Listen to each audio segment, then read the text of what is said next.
వీరభద్రుడు. చాలా రోజుల తర్వాత సూర్య నటించినటువంటి ఒక మంచి సినిమా, గజనీ లాంటి ఎన్నో మంచి మంచి సినిమాలు తీసినటువంటి ఒక హీరో ఈ రోజు చాలా గ్యాప్ తర్వాత ఒక మంచి సినిమా అయితే ఇచ్చారు. అదే వీరభద్రుడు. ఎస్, మీరు అనుకున్నది నిజమే. తమిళనాడు ప్రజలు ఎక్కువగా ఆరాధించేటటువంటి ఒక దైవం ఏదైనా ఉందంటే వీరభద్రుడు. ఆ కోణంలోనే సినిమాని తీసుకెళ్లారనమాట. ఫ్రెండ్స్, మొత్తానికి నేను అలాగే అనుకున్నా. సినిమా చూస్తున్నప్పుడు ఒక టైటిల్ అతని పేరు అయ్యి ఉండొచ్చు, లేకంటే ఒక గుడి సంబంధించిన కథ కావచ్చు, ఇలా అనుకున్నా. కానీ సినిమాకి వెళ్ళిన తర్వాతనే తెలిసింది ఇది చాలా డిఫరెంట్ సబ్జెక్ట్ అని. మొత్తానికైతే ఆర్జే బాలాజీ ఒక మంచి సినిమా అయితే ఇచ్చాడు మనకి. ఒక తండ్రి తన బిడ్డను తీసుకొని, ఒక 16-17 ఏళ్ళు ఉంటా అమ్మాయికి, ఆ బిడ్డను తీసుకొని హైదరాబాద్కి వస్తాడనమాట. ఎందుకంటే మనం చూసే ఉంటాం, గోల్డ్ అమ్మకం అనేది ఎక్కడా జరగదనమాట. గోల్డ్ అమ్మేది అంటూ ఉంటే మనం అడ్వర్టైజ్మెంట్లో చూసింటాం, హైదరాబాద్ లో కొంటూ ఉంటారనమాట. ఎదుకు ఒక సంస్థ పేరుంది. ఇలా కొనడానికంటూ ఇలా వారి యొక్క వద్ద ఉన్నటువంటి కొంత బంగారాన్ని అమ్మి, తన బిడ్డకి హెల్త్ బాగుండదు, తనకి ఏదో లంగ్స్ లో ప్రాబ్లం ఉంటుంది, ఆ లంగ్స్ సీరియస్ కాకముందే తన బిడ్డను ఎలాగైనా కాపాడుకోవాలనే ఒకే ఒక ఉద్దేశంతో తన దగ్గర ఉన్న బంగారాన్ని అమ్మేసి తన బిడ్డ ఆపరేషన్ చేయాలనే ఒకే ఒక ఉద్దేశంతో తను వస్తాడనమాట. తను ట్రైన్ లో వస్తూ ఉంటాడు, దిగవలసిన స్టాప్ కంటే వెనక స్టాప్ దిగేస్తాడు.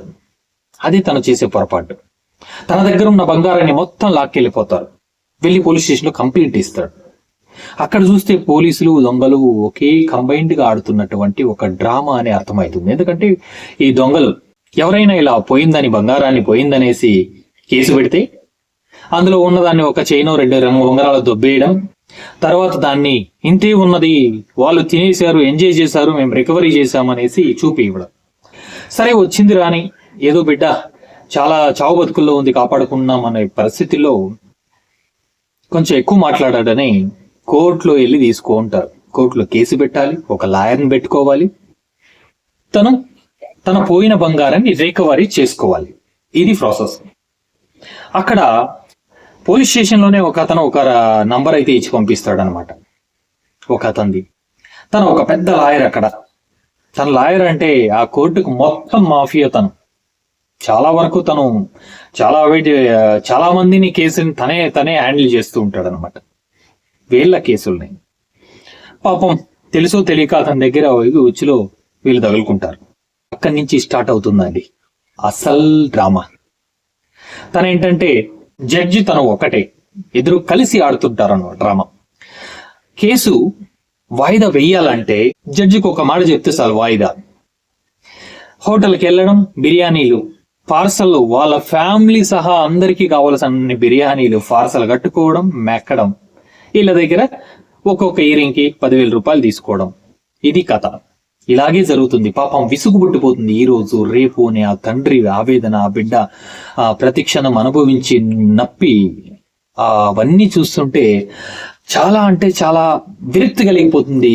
కేసుల పైన, పోలీస్ స్టేషన్లు, కోర్టుల పైన అలా తీసుకెళ్లారనమాట కథ.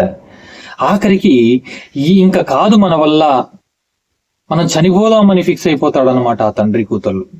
ఇంకా మన బతికింతే ఫిక్స్ అయిపోతాడు. అప్పుడు అక్కడ ఎవరో ఆ కోర్టు ఆవరణంలో ఒక గుడి ఉంటుంది, వీరభద్రుని గుడి. అక్కడ మిరపకాయలు దంచి ఆ గొడ్డు కారాన్ని ఎత్తి ఆ వీరభద్రుని గాన రాస్తి అనుకున్నవన్నీ నెరవేరుతాయి అనేసి ఒకే ఒక వ్యక్తి చెప్తాడు అనమాట.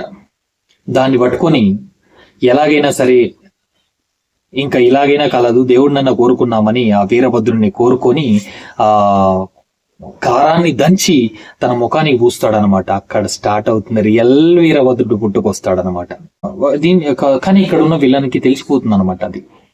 వాడు జరుగుతున్న పరిస్థితులు, వాడు ఎవరు, దేవుడు వచ్చాడనే విషయం తెలిసిపోతుంది.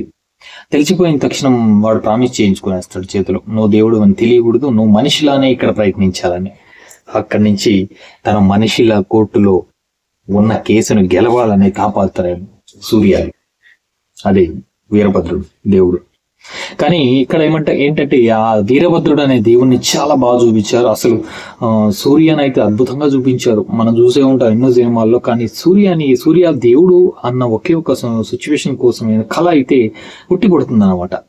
దేవుని కళ తన ఫేస్ లో ఉట్టి పడుతుంది అనమాట. ఆ విధంగా అయితే చేశారనమాట సూర్య మేకప్. ఎలా చేశారో తెలియదు. కానీ మొత్తానికైతే ఆఖరికి ఏ విధంగా పోరాడతాడు, ఆఖరికి ఏ విధంగా దీన్ని ఎదుర్కొంటాడు, ఏ విధంగా అయితే ఈ కేసును గెలుస్తాడు అనే దాన్ని అయితే అద్భుతంగా చూపించాడు డైరెక్టర్. అందులో నటించినటువంటి క్యారెక్టర్లు, పాత్రలు, లొకేషన్స్ అన్ని అద్భుతంగా ఉన్నాయన్నమాట. ఆఖరికి ఒకే ఒక సీన్ ఉందండి, ఆ దేవుడు నాట్యం అనేది. అది నాకు తెలిసినంత వరకు తమిళనాడులో ఇంకా వీర విహారం చేస్తారు జనాలు ఆ సీన్ చూసి. అయితే మన ఆంధ్రలో అయితే నార్మల్ గా అనిపించచ్చు, కానీ కొంతమందికి ఈ తమిళనాడులో అయితే ఆ సీన్ చూసిన వాళ్ళకి పూనకాలు తెప్పిస్తాయి అన్నమాట. అలా ఉంటుందన్నమాట ఆ 10 నిమిషాలు. మనం చూసే ఉంటాం కాంతార ఆఖరి లాస్ట్ సిచ్యువేషన్ లో దేవుడు వచ్చినప్పుడు ఎలా ఉంటుందో ఆ విధంగా అయితే ఉంటుంది. కానీ బ్యాక్గ్రౌండ్ స్కోర్ ఎరగా తీశారనమాట. బ్యాక్గ్రౌండ్ స్కోర్ ఎవరికైనా అద్భుతంగా తీశారనమాట. ఒక మంచి కథ, చాలా రోజుల తర్వాత సూర్యకు ఒక మంచి సినిమా వచ్చిందని అనిపిస్తుంది అనమాట. మొత్తానికైతే సినిమా చాలా బాగుంది. దయచేసి ఎవరైనా చూడకుండా ఉంటే చాలా రోజుల తర్వాత ఒక మంచి సినిమాని మిస్ అవుతారు. కథ ఇంకా చెప్పకూడదు, చెప్తే థ్రిల్లింగ్ పోతుంది అనమాట. కథలో ఇంకా చాలా ట్విస్ట్లు, చాలా అద్భుతంగా 1 by 1 మనకు చూస్తుంటే ఆ థ్రిల్లింగ్ అనేది మీరు థియేటర్లోనే ఫీల్ అవ్వాలన్నమాట. దయచేసి ఎవరైనా చూడకంటే ఒకసారి వెళ్ళి చూసేయండి. చాలా మంచి సినిమా అనమాట. Thank you so much. Video నచ్చినట్లయితే ప్లీజ్ లైక్ చేయండి, షేర్ చేయండి, సబ్స్క్రైబ్ చేయండి. మరిన్ని వీడియోల కోసం ప్లీజ్ వెయిట్ చేయండి.